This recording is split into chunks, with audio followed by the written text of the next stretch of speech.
Hi everyone, welcome to this week. We just continue with the conversation of last week's from diet and foods and nutrition, the impact of nutrition on migraines. And last week was pretty much just about triggers, talking about what kind of specific nutritional triggers could make you get a migraine, could trigger you to get a migraine. Well, today I want to continue this in part two, just discussing about what you can do. Some people have considered like an elimination diet, to solve migraines or to at least reduce the frequency of the attacks, of the migraine attacks, and whether you should think about this. Now, I have to say, because I'm not a doctor, you shouldn't just take everything I say word for word. So make sure you check out with your doctor, but I'll tell you my personal experience of it and what there's some evidence of out there and what some other people are doing out there that I've seen both in the Facebook group and on the internet. So an elimination diet basically just says, well, if you think you have a trigger, a nutritional trigger, well, why don't you remove it from your diet? Now the pros to that is if it's a real trigger, then it can drastically help you, because then you don't get triggered by that, so then you don't get the migraines.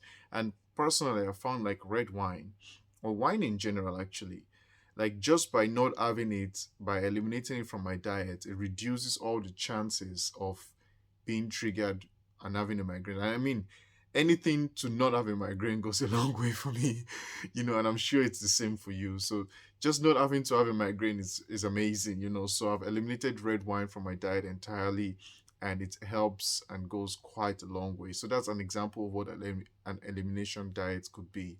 So I like to talk about like three main popular ones out there. So the first one I'd like to talk about is having a low tyramine diet. And this is by eliminating any food that contains tyramine in it.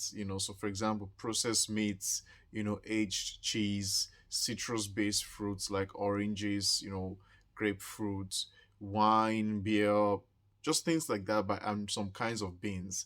So by eliminating that from your diet, if you know that you're triggered by tyramine, then it could really help you. So that's a very, very good one. I know quite a few people that follow that online, like talk about that, and they say it works for them. The second one is a ketogenic diet, and that's going more on a high fat, high protein diet and very low carb diet. And the idea is to get your body to begin to use fats for fuel instead of carbohydrates, and to put you in an anti-inflammatory state. And ketogenic diets tend to have that anti-inflammatory effect, especially if you have seizures. I know some people have seizures and that's what they do, but they're under doctor supervision, so they're not just doing it for themselves. The doctors actually prescribe that diet. So that's why it's very important that if you're going to change to a new diet, especially for migraines, you should check with your doctors and let them be the ones who give you that advice whether you should do it or not. And lastly, it's a low histamine diet. So histamines are quite known to trigger allergic reactions, especially in the summertime when there's pollen and all the other triggers. But sometimes they can actually do much more than that in your body.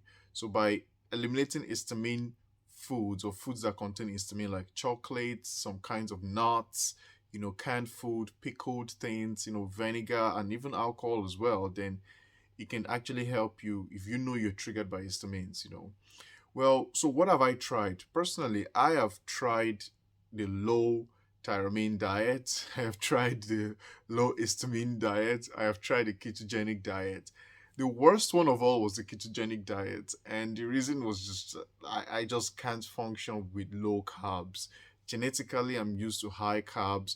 I use a lot of carbs. I go to the gym to train, and my work involves a lot of mental stuff. I need to be present, and it just didn't work for me. In fact, it made my migraines like worse. It was just bad. Like it was just totally bad. So I stay away totally from the ketogenic diet.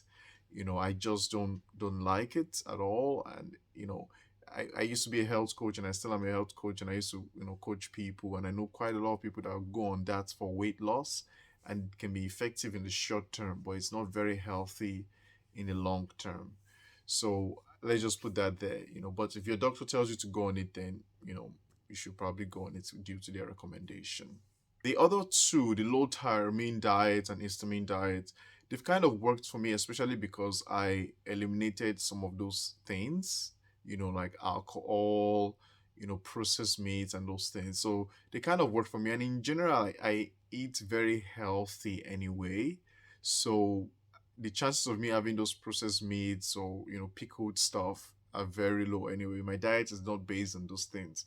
So it kind of works, but it's not very important for me, and I have triggers that are beyond nutritional, right? So I have environmental triggers and all other triggers. So it's not just a nutritional thing for me. So yes, it reduces the chances of getting a migraine attack, but it doesn't drastically, help my life, And the cons to it, or part of the cons to it, or challenges to it, is that it's not fun.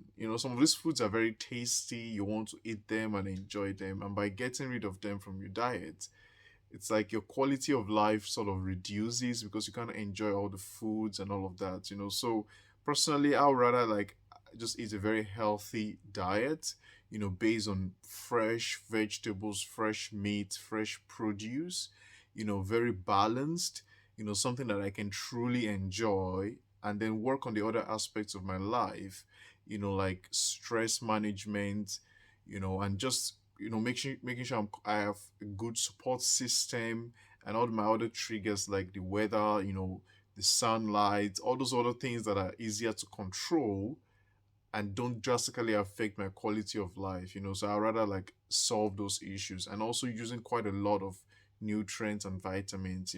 I've been able to drastically improve my health by watching my vitamin intake, making sure I get balanced my vitamins, and also having foods that are higher in magnesium and certain other nutrients like coenzyme Q10. So these are things I have done that drastically have helped me. So I would far prefer to just stick to what works for me, which is eating a very balanced diet, and sticking to those very important things than getting rid of things from my diet. Because then it begins to affect your quality of life. So how can I help you today? Three ways. The first one is for you to download the free ebook, the Migraine Mastery ebook, which will show you exactly 7 key strategies to maximizing your potential while managing migraines or gaining mastery over migraines. And the second one is to join our Facebook group, where you can get regular tips and advice for any issues you want relating to migraines, and you can be supported by others in the group. And lastly, book a free call with me. Let's solve a specific problem together. Let's chat about your journey. I share my journey, and we'll see if there's some advice I can give that can help you. And in the midst of all these things, please make sure you do your best to get as much information as you can, that you can begin to improve your life when it comes to migraines, because migraines actually do impact our lives drastically. So whatever information you can get out there that can really help you, it's really worth it. So investigate, find out, and I know you're already doing this. So just keep doing it. And don't forget, you are really awesome. Like, going through migraines are very difficult. Don't think that you are less. Don't, feel inferior in any way. You are really awesome. You're struggling with something that is truly, truly difficult. So congratulate yourself, encourage yourself, and you'll definitely get through it. Thank you, and have a lovely day. Bye bye.